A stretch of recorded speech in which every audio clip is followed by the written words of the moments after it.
নমস্কাৰ সকলোকে স্বাগতম জনাইছোঁ অন্য এক নতুন ভিডিঅ'ত। এই ভিডিঅ'টো সকলোৰে কাৰণে অতি গুৰুত্বপূৰ্ণ। যিসকলৰ ভোট হৈছে বা যিসকলৰ ভোট হোৱা নাই সকলোৱে এই ভিডিঅ'টো চাব, খুবেই গুৰুত্বপূৰ্ণ। স্কিপ নকৰাকৈ চাব আৰু শেষলৈ চাব। ভাল লাগিলে লাইক এটা কৰি দিব, চেনেলত নতুনকৈ ছাবস্ক্ৰাইব কৰি দিব, কাৰণ এনেকুৱা নতুন আপডেটবিলাক বা দৰকাৰী আপডেটবিলাক আপোনালোকে পাই থাকিব। ইলেকশ্যন কমিশ্যন অফ ইণ্ডিয়াই এটা নতুন নিয়ম জাৰি কৰিছে, যাৰ নাম হ'ল স্পেচিয়েল ৰিভিজন অৰ্থাৎ SR।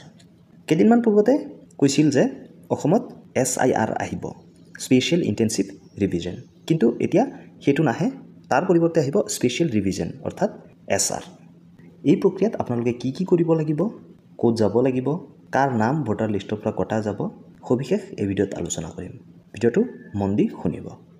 ইণ্ডিয়ান এক্সপ্ৰেছৰ আৰ্টিকেল মতে প্ৰথমতে কৈ আছোঁ যে স্পেচিয়েল ৰিভিজন কি হয়, এই প্ৰচেছত কি হয়, আপোনালোকে মন দি শুনিব। এইটো এটা ষ্ট্ৰিক্ট ৰিভিজন হয়। ইয়াৰ পূৰ্বে ছামাৰী ৰিভিজন আছিলে, ভোট হোৱাৰ আগে আগে ছামাৰী ৰিভিজন হয়, অৰ্থাৎ থুলমূলকৈ চালি জাৰি চোৱা হয় ভোটাৰসকলক, কিন্তু এতিয়া তাতকৈ ষ্ট্ৰিক্ট বেছি হোৱাকৈ এটা ৰিভিজন আনি আছে, সেইটো হ'ল স্পেচিয়েল ৰিভিজন। এই স্পেচিয়েল ৰিভিজনত প্ৰতিজন BLO, আপোনালোকৰ এৰিয়াৰ যোনজন BLO হয়, তেখেতে প্ৰতি ঘৰে ঘৰে যাব, গৈ ফিজিকেল ভেৰিফিকেশ্যন কৰিব, অৰ্থাৎ আপোনালোকৰ ঘৰত BLO আহিব। আহি কি কৰিব আপোনালোকক কৈ আছোঁ। তাৰ আগতে জানি ল'ব লাগিব যে এই স্পেচিয়েল ৰিভিজন টাৰ্মটোৱে কি বুজাইছে।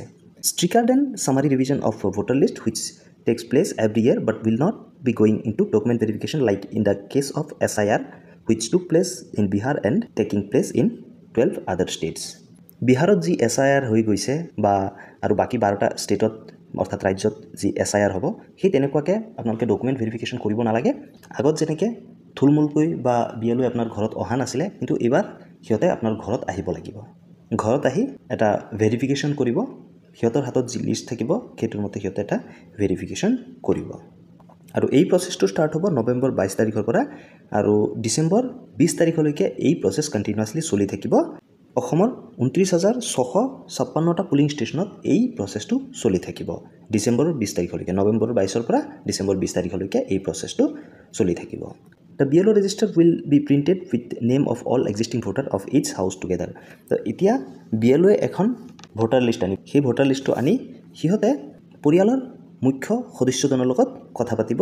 যদি কিবা কাৰেকশ্যনৰ বা যদি কিবা আপডেটৰ দৰকাৰ হয়, সেই কথাবোৰ BLOয়ে আপোনালোকক সুধিব। আৰু যদি তেনেকুৱা কিবা দৰকাৰ হয়, আপোনালোকৰ আপডেট কৰিব লগা দৰকাৰ হ'ব পাৰে, ভোটাৰ যদি নাম ডিলিট কৰিব লগা হয়, তেনে ক্ষেত্ৰতো সিহঁতে আপোনালোকক সম্পূৰ্ণ সহায় কৰিব।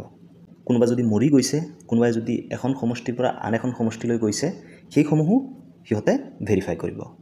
সেয়েহে আপোনালোকক এটা ৰিকুৱেষ্ট থাকিল, যেতিয়া BLO আপোনালোকৰ ঘৰলৈ আহে আপোনালোকে শুদ্ধ তথ্যবোৰ দিব। যদি কোনোবা এঠাইৰ পৰা আন ঠাইলৈ গুচি গৈছে আৰু তাত ভোট আছে সেইটো ক'ব, বা যদি কাৰোবাৰ নাম উঠাব লগা আছে সেইটো আপোনালোকে BLOক জনাই দিব পাৰে। BLOয়ে হয়তো আপোনালোকক সুধিব পাৰে এটা ডকুমেণ্ট, যিটো হ'ব পাৰে আপোনাৰ ফেমিলিৰ লগত লিংক থকা ডকুমেণ্টছ, য'ত আপোনাৰ দেউতাৰ নামটো থাকিব। বাকী বিশেষ ডকুমেণ্টছৰ কথা ইয়াত উল্লেখ কৰা নাই। প্ৰতিজন BLOয়ে আপোনালোকৰ ঘৰত 3বাৰকৈ যাব। যদি প্ৰথমবাৰত নাপায় ছেকেণ্ড টাইম এটেম্প কৰিব, যদি ছেকেণ্ড টাইমো নাপায় থাৰ্ড টাইম যাব লাগিব। আৰু এই SR পতাৰ মূল উদ্দেশ্য হৈছে যে কোনো যোগ্য চিটিজেন অৰ্থাৎ নাগৰিক যেন বাদ পৰি নাযায়, আৰু একে টাইমতে কোনো অযোগ্য ব্যক্তি যেন ভোটাৰ লিষ্টত স্থান নাপায়। আৰু ইয়াৰ লগতে চৰকাৰে আৰু এটা টাৰ্গেটো ৰাখিছে যে প্ৰতিটো পুলিং ষ্টেচনত প্ৰথমতে 1500কৈ ভোটাৰ দিছিলে, কিন্তু এইবাৰ সেই পুলিং ষ্টেচনত মাত্ৰ 1200 কৰি দিব, অৰ্থাৎ তাৰ পৰা আৰু 300 বাদ কৰি বেলেগ এখন পুলিং ষ্টেচনত বা ওচৰতে নতুন পুলিং ষ্টেচন বনাই তাত ট্ৰান্সফাৰ কৰিব পাৰে। সেইটো এটা আমাৰ কাৰণে খুবেই সুবিধাজনক হ'ব। 20 ডিচেম্বৰলৈকে এই প্ৰক্ৰিয়া চলাৰ পিছত 27 ডিচেম্বৰত ড্ৰাফ্ট ওলাব, অৰ্থাৎ আপোনালোকৰ যি ভোটাৰ লিষ্টৰ ড্ৰাফ্ট হয় সেইটো ড্ৰাফ্ট কপি ওলাব।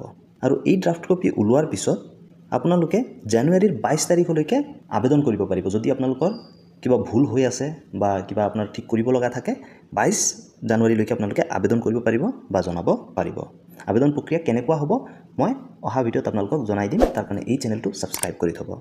আৰু 22 জানুৱাৰীলৈকে যেতিয়া আপোনালোকে আবেদন কৰিব, তাৰপিছত আপোনালোকৰ যি প্ৰব্লেমসমূহ আছে সেইসমূহ ঠিক কৰি একেবাৰে ফাইনেল ভোটাৰ লিষ্টটো ফেব্ৰুৱাৰীৰ 10 তাৰিখে পাব্লিছ হ'ব। তো আপোনালোকে হয়তো বুজি পাইছে যে এই SR কি হয় আৰু কি পদ্ধতিত আপোনালোকৰ এই SRটো সম্পন্ন হ'ব।